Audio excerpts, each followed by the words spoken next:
Raja Raja. Hello guys. Sabaनो खमायबाय थायोबा आलसोलै घन्टा सोर सोर फैखो कमेन्ट खालामदो।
Hello hello. Tilu Das. Hello Tilu Das. How are you?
सोर लाइक खालामखोब्रा 3 गाहाम बेनिफ्राय मोनसेबो खालामाखै।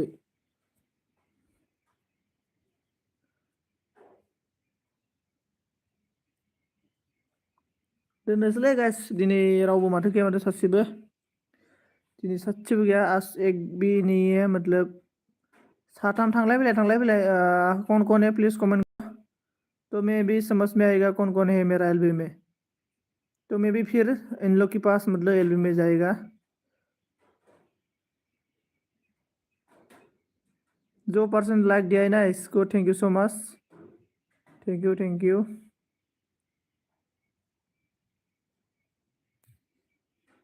मोजांजों गाज्रिजों गोसो गोरबोखौ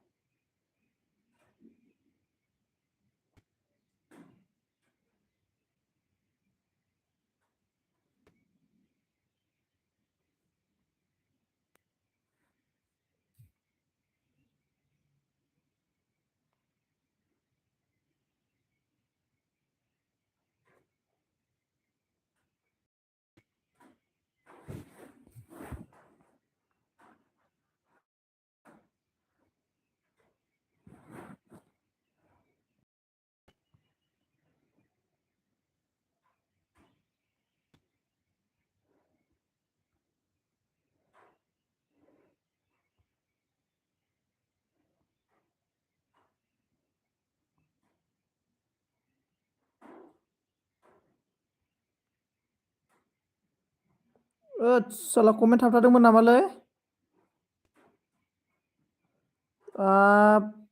सरि दै सरि कमेन्ट थाबथादोंमोन नामा? मा होनना बुंदों? जोमा अन अरे साला मा मबाइल गारख्रुबजोबगौमोनलां साला। नालाय मबाइलानो क्रेक जाबाय खेला दिनै। बेनिफ्राय जोमाव मा सिरि सिरि होनदों ओइ ब्र सिरि नङामोनथ' ओमफ्राय एस टि लाइक सनजित नावदों आरोना एस एस बर' लाइक दानावदों सनजितआ जोमाव कमेन्ट फरायना बुंदों आरोना सरिलै ब्र माबा मा होनना बुंगोन कमेन्टफोरा ओमफ्राय मा नांगौ होनदों फाग्ला कमेन्ट फरायना बुंदों नायदोरा कमेन्ट बुंदों हेलौ सनजित सोल किफि फादुरा नावदों आरोना ओमफ्राय मिनिदों जेनेबा गैला सनजित कमेन्ट नुवाखै होनना बुंदों आरोना सर्ट भिडिअ होदोंमोनलै गाइस कमेन्ट हरदो दे होनना बुंदों आरोना माबा मा होनना बुंगोन लोगोफोर कमेन्टआ थाबथादों आरोना ओमफ्राय मा होनना बुंगोन दिनै बिराद प्रब्लेमलै जोंहा माने आबै जानाय आरोना बियो थैबाय आरोना दिनै ओमफ्राय दासो माने सावखांनानै न'आव मोनफैदों आरोना आङो न'आव मोनफैनानै दुगैबाय ओमफ्राय डाइरेक्टनो फैबाय आरोना नायबाय एलबि होबाय आरोना लोगोफोर बिराद बोरैबालै आं एलबि होआबानो आनजायो माथो दिनै 9-10 माने खमसे खम 2थासोआव नायदोंमोन आङो नै दायोसो माबासो सारिथासोआव ना 10 जन आनजादों आरोना आंना फाग्लासो ओमफ्राय दे कमेन्ट खालामदो उर्दु भाई कैसे हैं हाउ आर यू ओमफ्राय जोमावा थोद नांबायलै फाग्ला साब खालाम जोमावा गोदान खुलिलायबाय नामा नों साब खाब्रा गोदानलाय माथो इलाय साब खालामबायलै नै साब खालामबाय नोंनि भिडिअखौ दा नायगोन दे आङो बेनिफ्राय फाग्ला साब खालामबाय दै जोमाव बेनिफ्राय कमेन्ट थाबथानायखौ नाया थाब कमेन्ट नुवाबा बखि होना नायफ्रामनांगौ थाबनो नंगौ येस थिगे बसुमतारी नोंथां बेनिफ्राय अनलाइनाव आरोना ओमफ्राय आंना बाथा आन जाबाय बेनिफ्राय मा होनना बुंदों जोंहा सनजित नुबाय जोंहा जरासे फैबाय नामा होनो होनदों माखो सनजित नुबाय जोंहा जरासे फैबाय नामा होननो नोंगौ गाबनालै सोमाव ब्र' जोंहाबो आबैया लावलांबायलाय दिनै आबै माने लाबोना दे आंनि माने ओरै नाना बांसा माने मिलायनानै आं सानजिसो नोगो सिनायखादों आङो एसटि बेनिफ्राय एस एस बि बड'आ नायखुमाबाय आरोना जोंनियाव मानसियानो जाया आरो जों आइडिबो होनो हाया आइडिबो बानायनो टाइम मोना खामानियानो बेस्थ' नेयाथ' थांबाय ना मालाय आथ' पास जालायबाय बेलेगफोरालाय आनजाया नामाब्रा ओमफ्राय मा खाबखो ओंख्रि मा गाबखो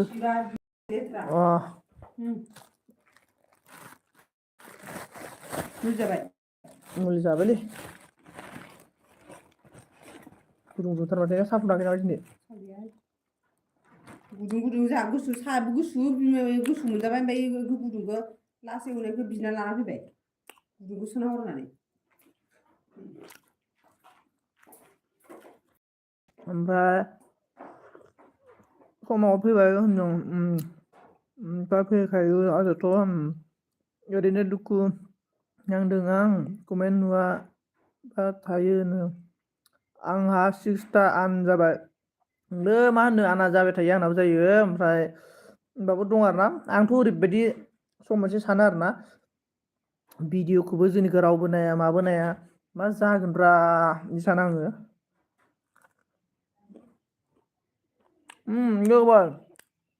मा होनो मोनसे इउटुब बायदि सेकेन्ड इउटुब ओंखारदोंमोनलै आं नुदोंमोन इन्सटाग्रामाव सेकेन्ड इउटुब आरोना ओमफ्राय ओरैबायदि आरोना नोङो जिखुनु नोङो इन्सटाग्राम सोरनि भिडिअफोरखौ डाउनलड खालामनानै आगारनो हागोन आरोना नोङो बिदि ओमफ्राय आगारनानै जि दिननिफ्राय आगारबाय नोङो होमबा भिउस जानायनिफ्रायनो फैसा स्टार्ट खालामगोन आरोना बिदि आरोना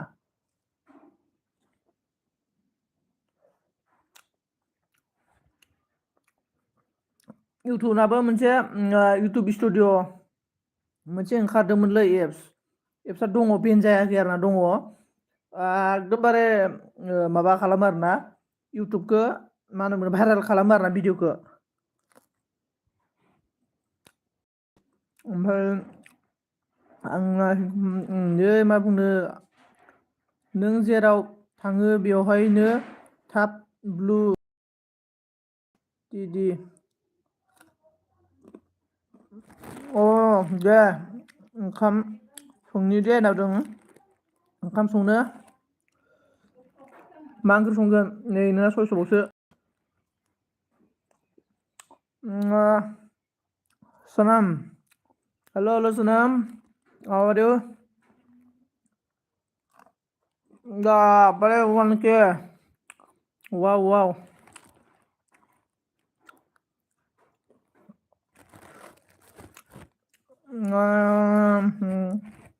मैयानो जादोंमोनलै आंनाबो मा बुंनोब्रा आंनाथ' नै मथथे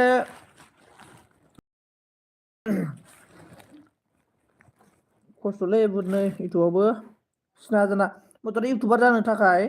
कमेडि मेन माबा माबि खालामनो हानांगौ जायो नङाबा साक्सेस जानो नागिरा आं नोंनाव मोनसे कुइसन सोंगौमोन दै जोङो फैसा गारनानै गुगोल एक्सेन्सजों कानेक्ट खालामनानै जोंनि चेनेलखौ जोङो भाइरेल खालामना लानो हायो ओमफ्राय खालामनानै लायोब्ला फैसा गारनानै आरोना बारा लाया बिदिनो 500-600 थांगोन आरोना भाइरेल खालामना लानो हायो जोङो जायनो इउटुब चेनेल खुलियो माने जायनो इउटुब नायो नोंनिया नुजाहैबाय थागोन आरोना बिदि खालामनो हायो जोङो गुगोल एक्सेन्सजों आरोना आं दाख्लै नायदोंमोन ओमफ्राय उनाव माबाफोर प्रब्लेम जागोन नामा बिदि साननानै आं जेबो बानायाखै आरोना सोरबा बिनि आइडियायै मिथियो नामा नोंसोरो बहा ओंखारदों लामायाव ना सेकेन्ड आलाय नायगौमोन आं नङालै सेकेन्ड इउटुब माने माबा बे जेनेबा इउटुब बायदि एप्सलै मोनसे एप्स ओंखारदों आरोना बे एप्स आरोना एप्स ओंखारदोंमोन दाख्लै नुदोंमोनलै आङो माबायाव इन्सटाग्रामाव एमबि गैया आंहा दखानाव थांनि ओंख्रि नांदों आरोना अके सोर रायलायखो मैया बेसेबां साब लादों मोनसेबो आनजायाखै दिनैसिम आनजादों अके मैया जायाखैमोन दिनैसो जादों आंना बिदि जादों हरखा नामदों आंबो हरखा अके नामदों अके थाब थांदो नामदों आरोना बारे गोदो नाइनियानो थांगोन ना आरोना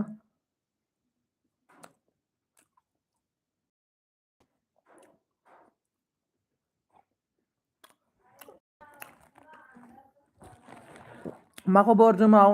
मा ओंख्रि जानायमोन खोन्थादो ओमफ्राय सानजि मा खबर मा ओंख्रि जानाय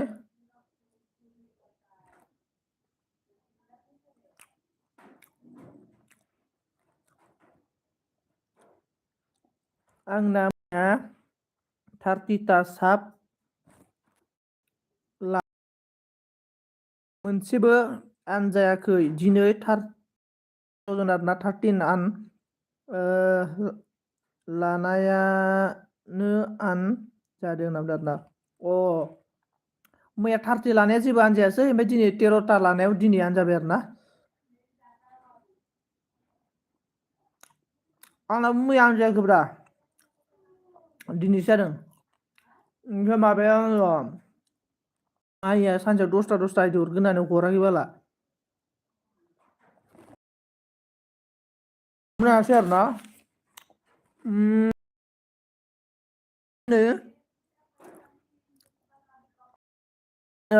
माबाया जेनेबा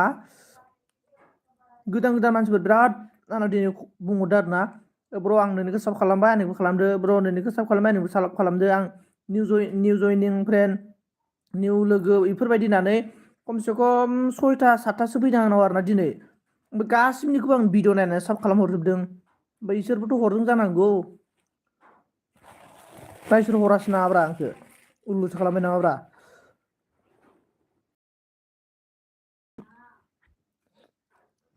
मालायनि भिडिअ खना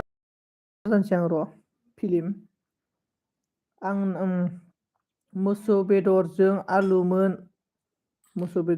आलुमोन नावदार ना ओंख्रिया गोथावानो सनजित बेवहाय आइदि हरलाय अनोबा नावदों आरोना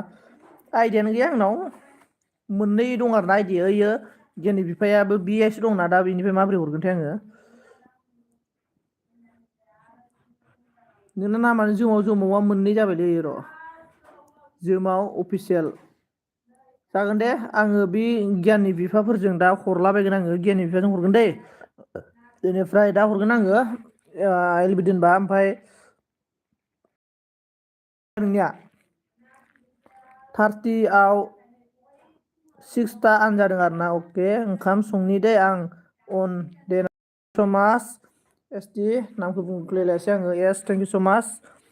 दसे समब्लाबो फैनानै आरो अन थानायनि थाखाय अके आङो एलबिखौ दोननोसो सानबायमोन आङो दानि गैला थांजोब्बाय नै साथामल'सो एलबियावनो जाया बन्द' खालामसैलै लोगोफोर 1 घन्टा सन्था आंना बारा घन्टा सन्थासे गाहाम दोनलायलायालै आङो गोसो जाबासो गोसो गैयाबा गैया आरोना आं मानसियानो एसे क्रेजि बय ना बेनिफ्राय जोंना नै आदाया मा बुंखो बिनिखायनो आइदि सोलायबा कमेन्टआव फार्स्टनि आखर होनो थांनांगौ बेखायनो आइदि सोलायबा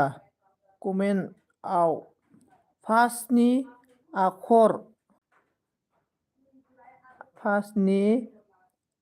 आखर होनो थांनांगौ होनना बुंदों आरोना सानजाया अके नोंखौ हारसिं मिनायखायनो लिंदों हारसिं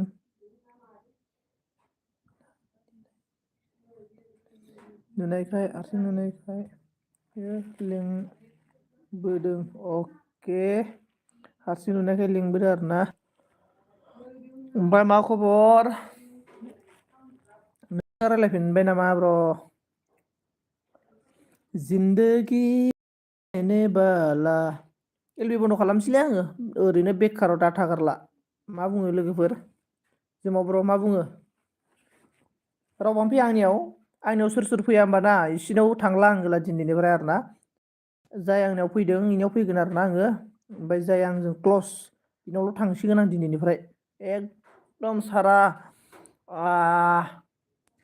मा बुंगोन इखो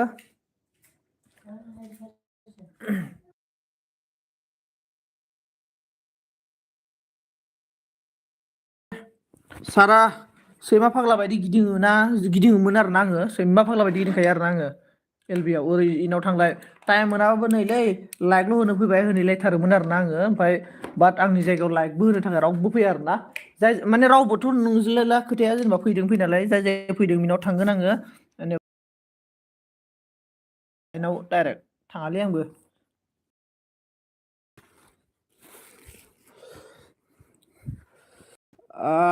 मा होनना बुंखो ओंलै बाय दे होनबा लाखिनांदों आरोना अके दिनैसो आरोना होनना बुंदों आरोना साथाम दङ नै आंनाव साथाम देखायदों आरोना ओमफ्राय साथामाव सानैल' कमेन्ट खालामदों माथो जियानो जाया मानो जाय आंनि एलबियाव फैयो बिनि एलबियाव थांगोन नाम्बार वानआ ओमफ्राय नाम्बार टुआ जाबाय जाय आंनि एलबियाव फैयालासिनो आंनि भिडिअखौ नायो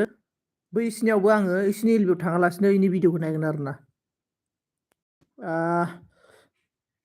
टाइम मोनसेल' होनांगौरा ना होनदों टाइमा मोनसेल'खाब्रा आंना माने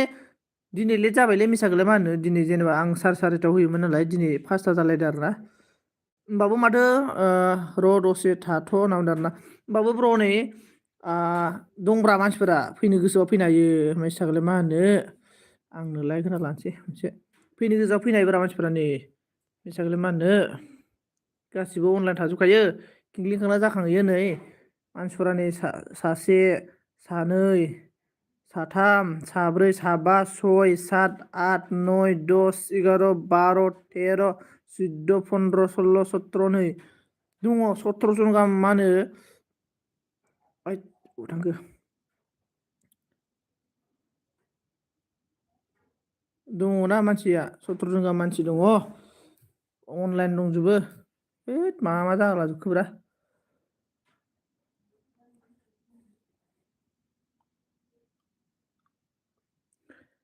बायफ्लेबाय सिमां मालानि न' सोरबा 70 खालामना होबायलै सासे सोरबा साब खालामना होबायलै थेंकिउलै सोर खालामखो 70 दयनो 80 जानो गोनांमोन आरोना फाग्लासो 80 जानो गोनाङा 70ल' जाफैबाय सोरबा सासे लाइक खालामना होबावबाय सोर मोनथायो थेंकिउलै थेंकिउ सोर लाइक खालामना होखो दखानाव थांनोसैलै आसोल दे जों अब्र दे आंबो बन्द' खालामसिगोन बिजि खालामनाङा दे आंबो खिनानो आंनिखौबो माथो नुवाखै सनजित नेमा होनना दङ नोंनि नेमाबो दंब्रा गाहायाव आं बोख्लायलांजोबासैना खालामला आं खिनांदों आरोना आं खालामबाय दासो होनदों आरोना थिगानो मिलि जुलि सारखार सोलायनायनि गोनांथार बर'नि सर खालामलायलायनायब्रा साब्रै जाबाय माथो सोर फैलायखो 32 मिनिट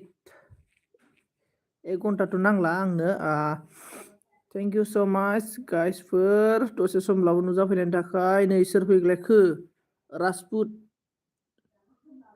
प्राण राजपूत हेलो राजपूत ब्रो मतलब आप कहाँ से हो नया है वाओ नया है देखो ब्रो मैं आपको साफ कर दिया है बाद में आपका वीडियो में देखेगा तो ब्रो आप भी मतलब मुझे साफ करके मेरा वीडियो देख के मतलब सपोर्ट करो मैं भी आपको सपोर्ट करेगा दा आइडि हरगोन र' सनजित नोंनो दै टाइम मोनबा होनना अके आइडि गोदान दं नामा ओमफ्राय सनजित आंनि भिडिअ नायना होबाय था आं साब हरबाय थागोन एसे सानसेआव सानसेआव पाथा थाना अके आं नोंनि भिडिअखौ नायखायो माथो नुबा नायखायो ओमफ्राय राजपुतआ अके नावदो आरोना ओमफ्राय बेखौ ब्लु होनाङा दै नावदो आरोना सोरखौ बेखौ नामा दा फन रायलायनायाव हर दे खिन्थादों ना ओके सभी राजपूत ब्रो मैं एलबी बंद करने वाला है, मतलब मैं आपका चैनल को मैं सब किया है, मतलब आप भी मुझे सब करके कमेंट करके जाना है। मैं भी आपका वीडियो बाद में देखेगा। Thank you so much guys, सभी को थैंक यू सो मच मेरा एलबी में आके मुझे थोड़ा सा सपोर्ट देने के लिए। ऑल राउंडर ना लोगोफोर, अके जिमाव सानसे गासैखौबो आरोना दसे समब्लाबो नुजाफैनायनि थाखाय thank you so much they.